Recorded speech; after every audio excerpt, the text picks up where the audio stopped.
In the mist-shrouded mountains of 9th century Japan, a new breed of warrior was taking shape. Not yet the legendary samurai of popular imagination, but something far more raw and desperate. These were men who would transform from provincial guards into the architects of a military age that would define Japan for centuries. Their rise began not in grand castles or ceremonial halls, but in the muddy rice fields and frontier settlements where survival demanded both sword and strategy. This is the untold story of how Japan's first warriors emerged from chaos to forge a legacy written in blood and honor. The Heian Twilight, when peace bred warriors. By the late 9th century, cracks appeared in the Heian court's hold on the provinces.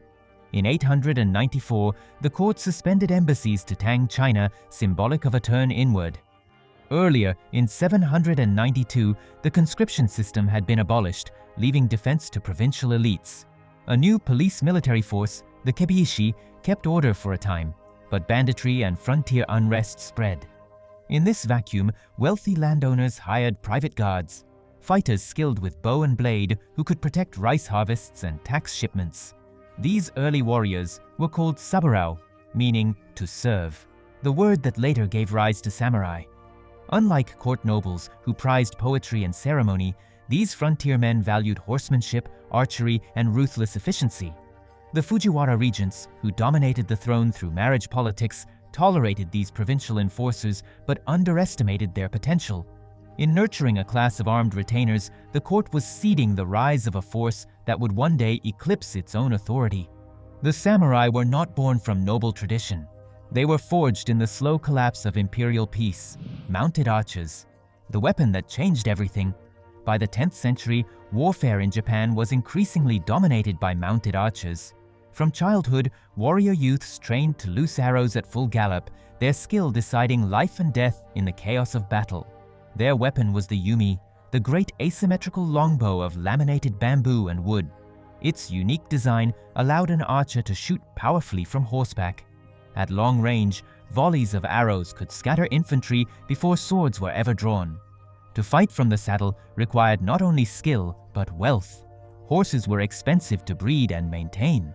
This created an aristocracy of mounted fighters, whose status was marked as much by their steeds as by their skill.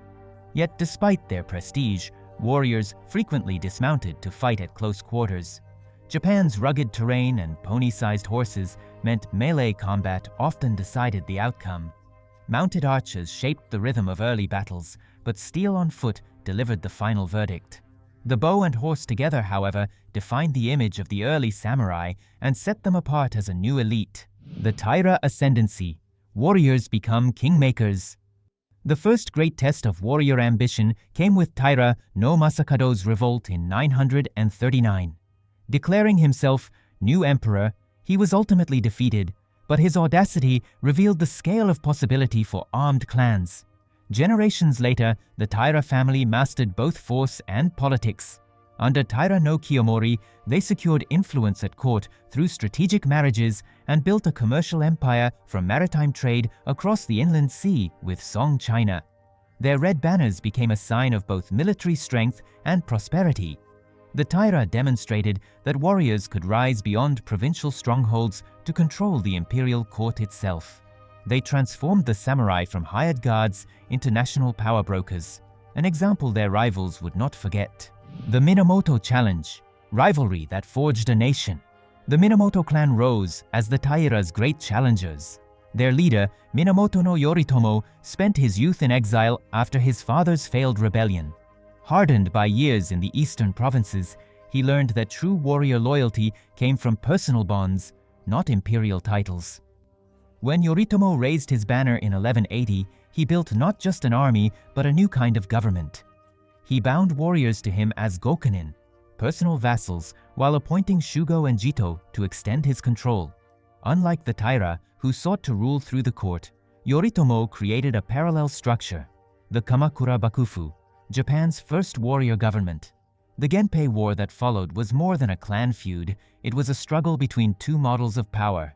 At Dan-no-ura in 1185, the Minamoto victory crushed the Taira and announced the birth of a new age, the rule of the samurai, a warrior's ethos, roots of Bushido.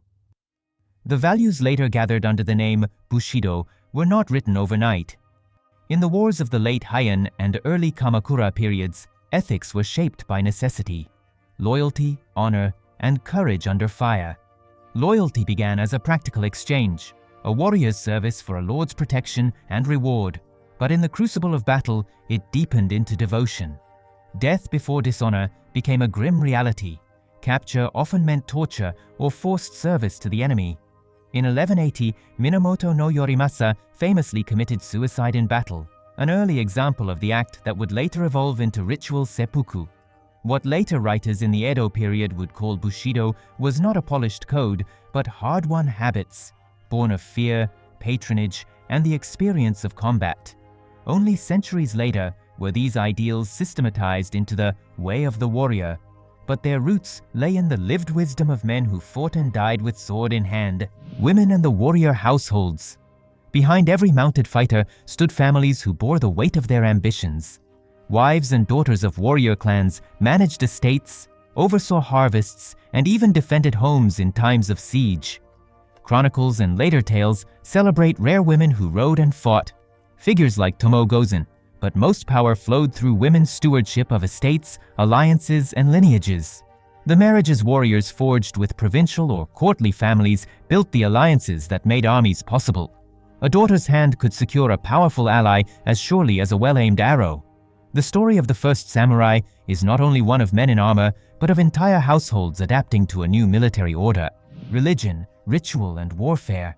As warriors rose in power, they looked to religion to sanctify their violent world.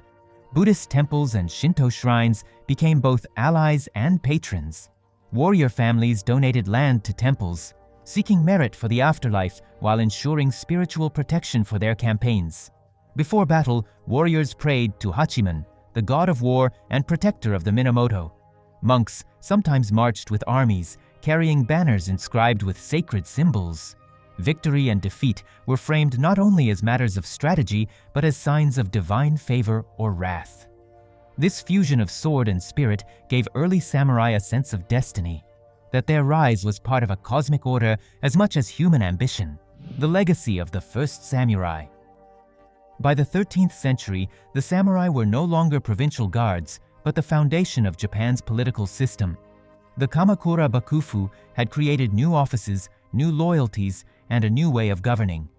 For nearly 7 centuries, from 1185 until the fall of the Tokugawa in 1868, warrior governments would dominate Japan's destiny. The first samurai left behind more than tales of battles. They established the patterns of service and loyalty, the integration of landholding and military obligation, and the conviction that armed men had the right to shape the nation's fate. Their transformation from gods of rice fields into rulers of an empire stands as one of the most dramatic shifts in world history, the rise of the Shōen estates. As imperial power waned, another silent revolution was reshaping the countryside.